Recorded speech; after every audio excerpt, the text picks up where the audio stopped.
he's got both houses of Congress. I mean, he's got the Senate and the House. I mean, something might actually be written and then signed into law. It's been so long since that's happened. So maybe the market's not wrong by anticipating that the banks will do better, healthcare, just growth in general, cyclicals. Maybe that's not, you know, I don't know if we're taking into account all those factors, Trump and United Government. Mark? Well, it certainly would be. Healthcare. I'm sorry, I was just going to say, I certainly would be an environment that would be inviting for active managers. I mean, they've obviously been stalled by the fact that we've had this low growth, highly uniform, high correlation environment in which it's been very difficult for active managers to separate themselves from passive investments. And this could be ripe for an active manager environment where value starts to usurp growth and small mid caps outperform large caps if the dollar strengthens.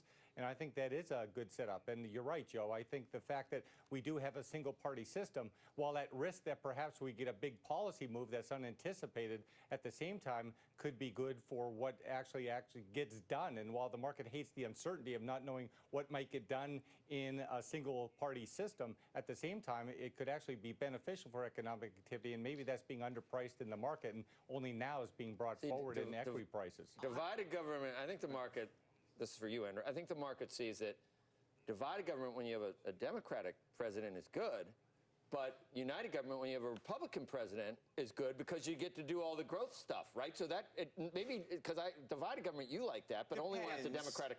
Depends, but the only thing that I'm concerned about is at this point you're betting on what the administration and Washington's going to be able to do. And the thing that I can't figure out is how do you actually price that, knowing that there will be a day, by the way, where we'll wake up and there'll be some headlines that suggest that for some reason there's a fight in the House or a fight in the Senate or something's not going to get done the way we think it's supposed to get done. Than Harry Reid. No, versus... absolutely. But then the question is there going to be a snapback, pullback in the market at some, you know, everything's been pulled forward, right? Well, the question is, has everything been pulled forward? How much? How much? This is what I'm trying to figure out. I know, nobody really knows. But it goes much further usually than we think. This is just the early stages of what could... Yeah, but we're not even in January. We went from, but and I think when Reagan came in, we went from 800 to 3,000. That would be going from 18,000 to 18,000 to 60,000. Which would be a remarkable thing. Yeah, we're not there yet. We're only at 18,000. Yeah, and to underline your original point, remember the worst moments for the stock market in the last month or so was when things looked so bad for Donald Trump. And remember, they were talking about the Democratic sweep. Right. All three houses going to, all three arms of government going to the Democrats. That's when the market fell the most. That was a great call. That was Ian Bremmer.